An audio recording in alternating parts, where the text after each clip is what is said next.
everyone, welcome to HORROR Stravaganza Part 7. Thank you all so much for joining me for Parts 1 through 6 thus far. You've all been incredibly awesome.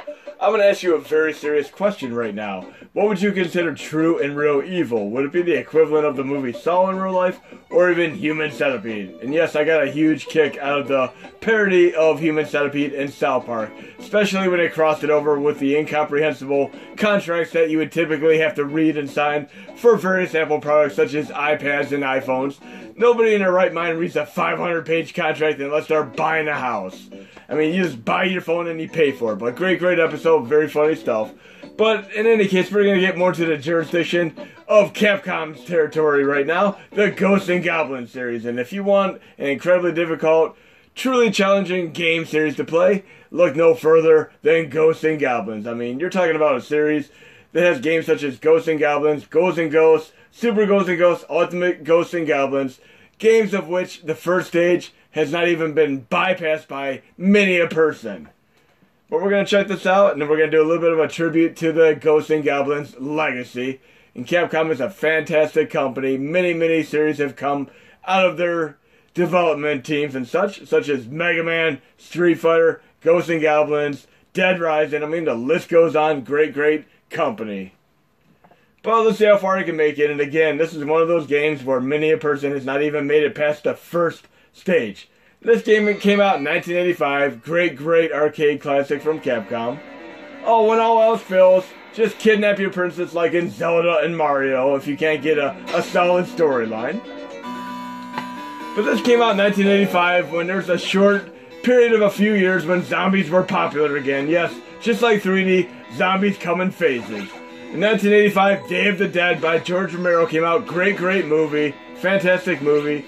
And zombies were popular up to roughly 1989 when Night of the Comet came out, as well as Return of the Living Dead 3. Great movie as well. And then, of course, zombies weren't popular again until roughly the year 2002 when 30 Days Later came out. Great movie. And the first example in cinema of running zombies. And of course, Dawn of the Dead remake came out in 2004.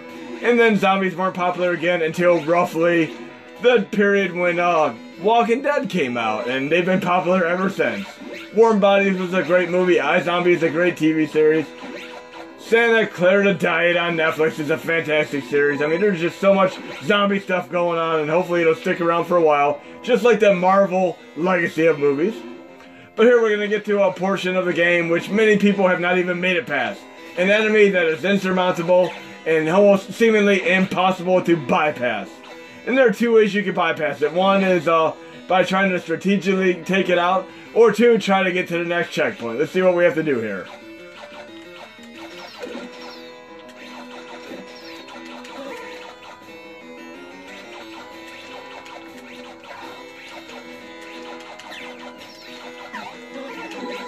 I made it. Yes, sometimes you can actually just outrun the enemy and make it to this next checkpoint here, after the moving platform here. And then you'll actually, oh, that didn't work out too well. I got 2 lives left though, but I guess we're gonna have to try the red little demon devil one more time here. And again, this is an incredibly difficult game. One thing that the series has going for it is unlimited continues, which is absolutely necessary. Because it wouldn't be odd for you to have 200 continues just to get through this game the first time. And I'm not even going to tell you how tremendously frustrating the twist ending is once you get to it. You'll see for yourself when you beat it. But let's see if I can actually make it past the first stage here. Oh no, hopes are not in my favor here. Oh wow, 1 life left. Can I do it? Under pressure now. I gotta make it through the entire first stage on 1 single life. Can I do it? Let's see.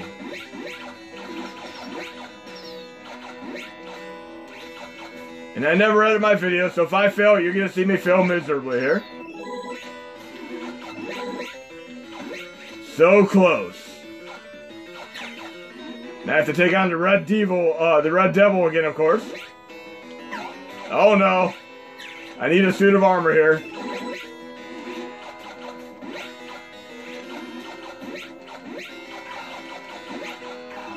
I really need a suit of armor here. Come on, Red Devil, I gotta be able to take you out here. If I had to throw a knife, it'd be a lot easier right now.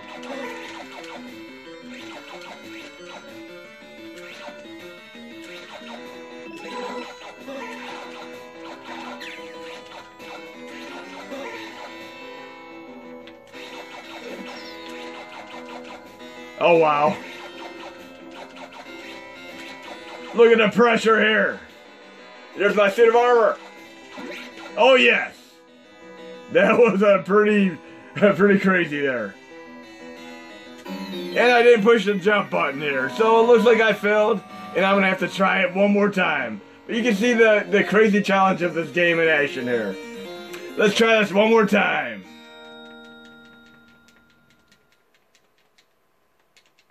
Okay, we're gonna try it one more time. But yes, you get to see me fail at the game, and look how crazy that challenge was there.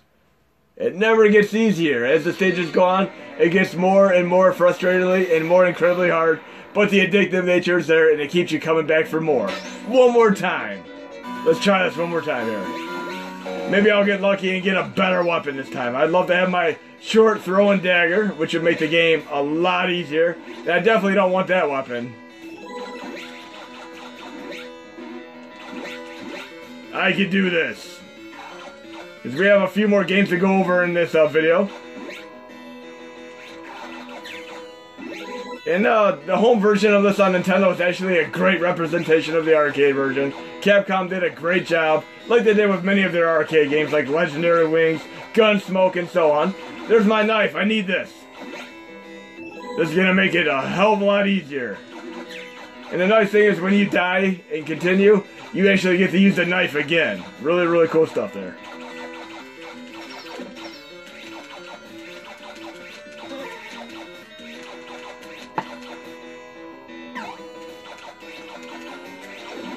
Oh yes, now I need my suit of armor, and I got this made. Now I'm gonna actually push the jump button this time. Okay, checkpoint! So I'm past the Red Devil, and I have 2 more challenges to make it past, and that'll be past the first stage. Then we're gonna move on to the next Ghosts and Goblins series game. Oh no! 2 lives left, I can do this. But I get to keep my dagger, which is very nice. Even in Contra, you don't get to keep your weapon.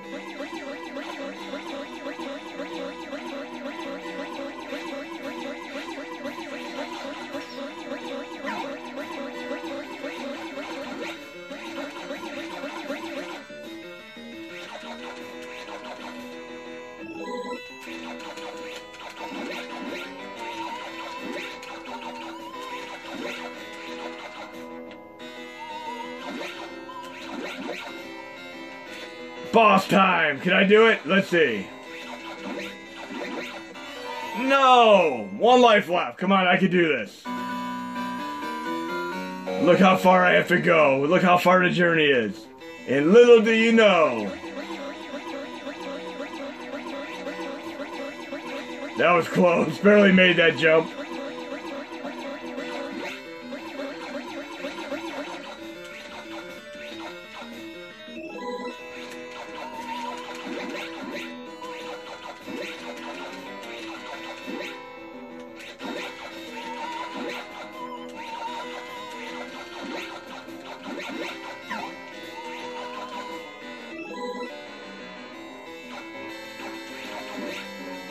Boss time, can I do it?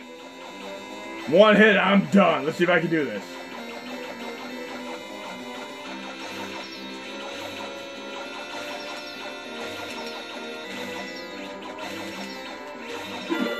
I got it, yes!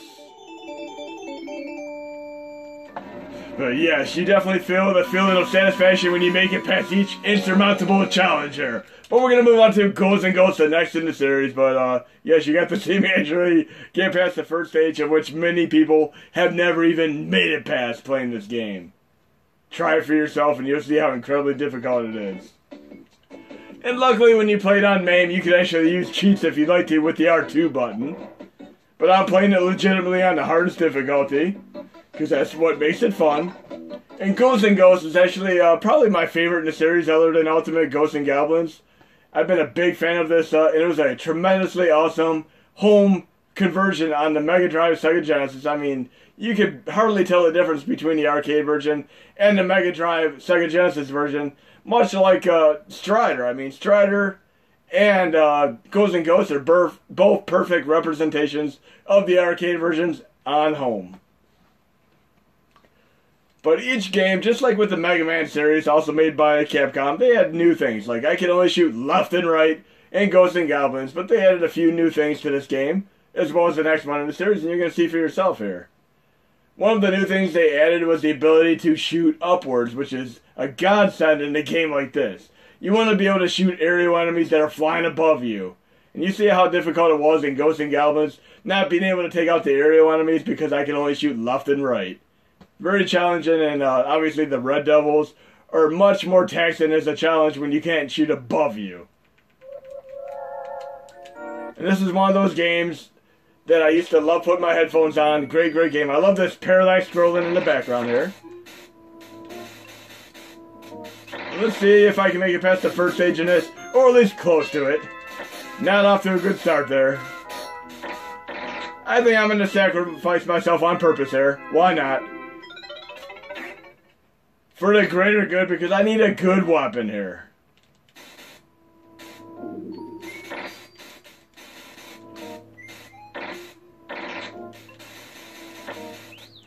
There's something really incredibly cool in this game.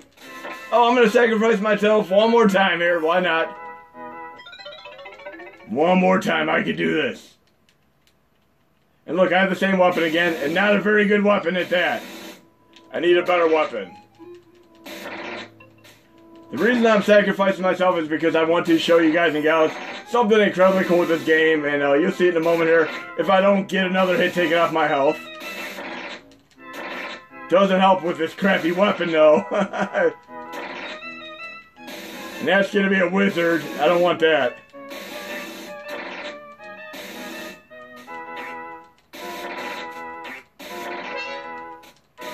Oh wow, I'm feeling miserably here. I'm just gonna commit suicide one more time here. Let's see if I can do this the second time around. Sometimes when you know the challenge has gotten you, it is best just to end your game and continue, and you'll have a better chance the second time around. And you'll see why in a moment here. But I still need a better weapon. I do not want this weapon.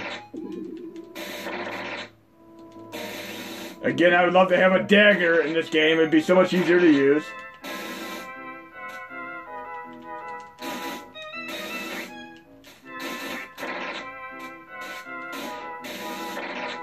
Okay, here's what I was trying to get. And I sacrificed myself just to get this. Check this out.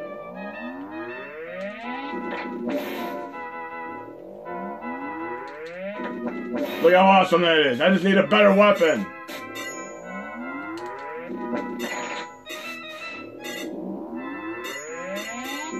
Yes, if you have the fully upgraded suit, any weapon you have will actually translate to a great power-up ability that you can use endlessly. Here's another weapon.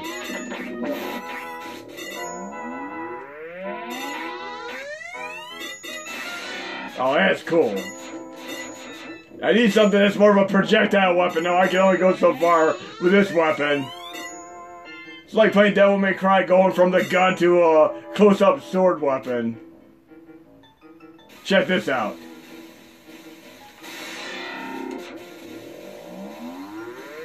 I need another weapon for sure.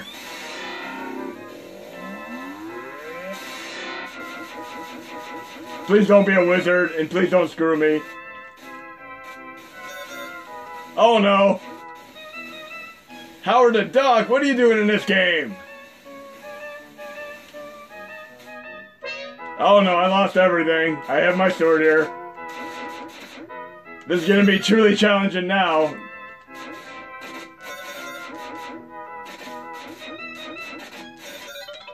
Oh yay!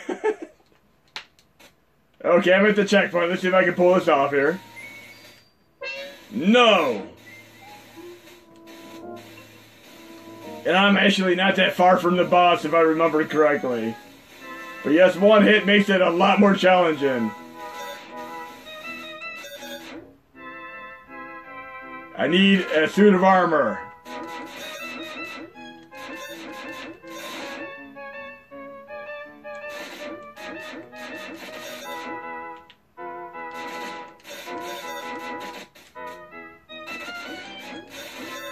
Oh wow.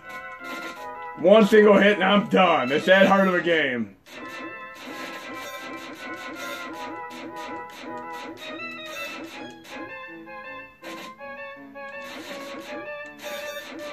Oh great. It's a very powerful sword at least though. Whoa! Okay, I'm gonna call this one quits on this game. I'm gonna come back to it, but yes, Ghouls and Ghosts is pretty difficult. We're gonna move on to Super Ghouls and Ghosts now. I'm gonna try to cover all the games in this video, and you can see how truly challenging these are. And I'd have to say the next one that I'm gonna play is probably considered the hardest of the bunch.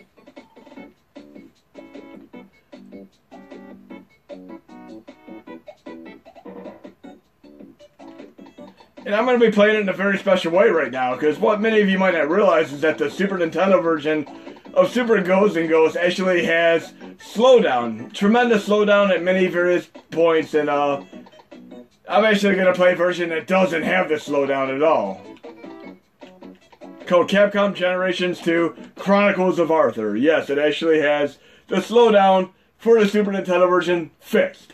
And you can actually patch the Super Nintendo version to run better, but on the Mini, if you try running Super Ghouls and Ghosts on even SNES 9X 2016, it's going to run slower than it does on 2005, and even on 2005, it's actually going to run with a bit of a slowdown, but if you actually play the PlayStation 1 version or patched the Super Nintendo version, you'll be able to play it as it should have been played to begin with no slowdown whatsoever.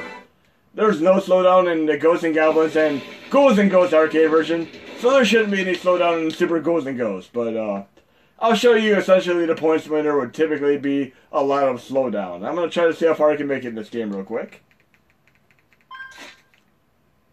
And I'm playing Super Ghouls and Ghosts without slowdown.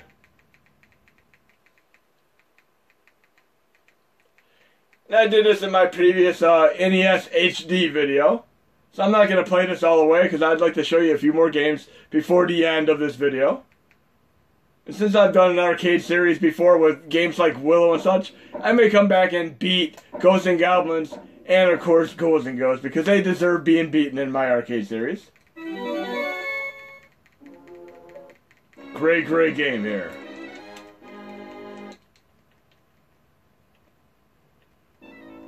But I'll show you the exact point where there typically be a lot of slowdown. And yes, I start out with a double jump right away. Awesome. And I need a good weapon here. Please be my crossbow, please. Yes. Whoa, that was close. Like I said, the crossbow is essentially my spread gun from Contra, but in the Ghosts and Goblins universe. But I'm going to show you exactly where the game would typically slow down on you, so you have an idea.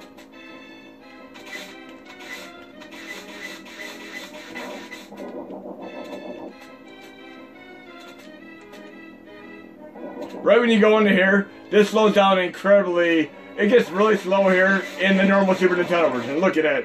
It was full speed ahead. Awesome stuff. No slowdown whatsoever. Great stuff there.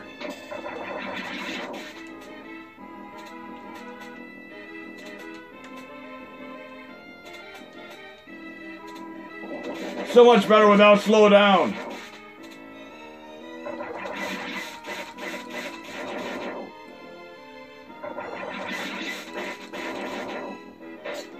Great game, and considered the hardest in the series for sure.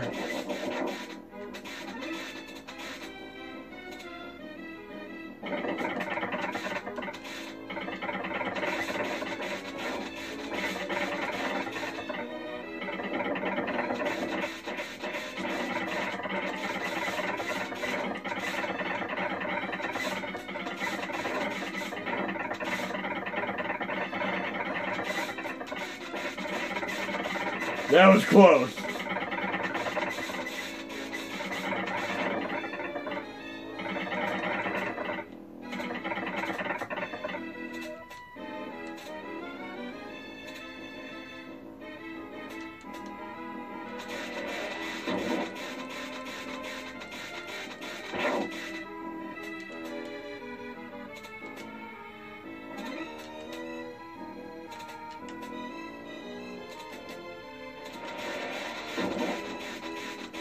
I might even make it to the first boss here. Let's see.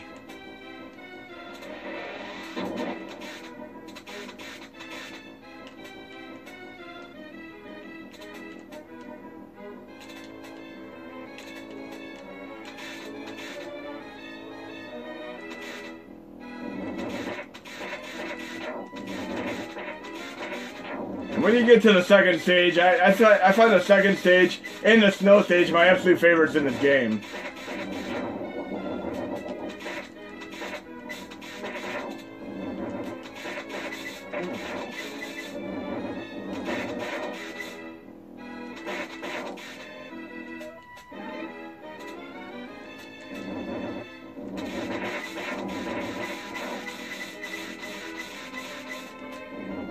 I'm kind of hoping it's a suit of armor, but it might end up being a wizard and screw me over. Oh yes, just what I need.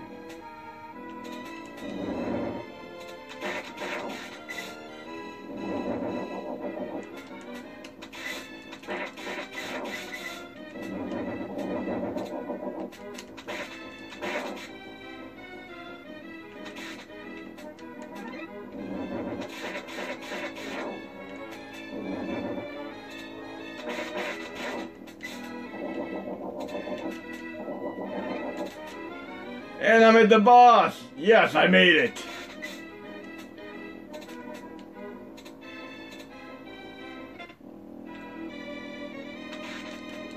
Why can I do this in Goes and Goes? I should have had it all the way!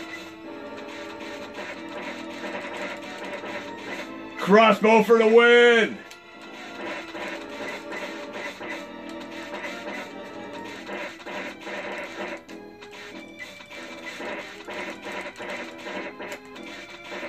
Go down!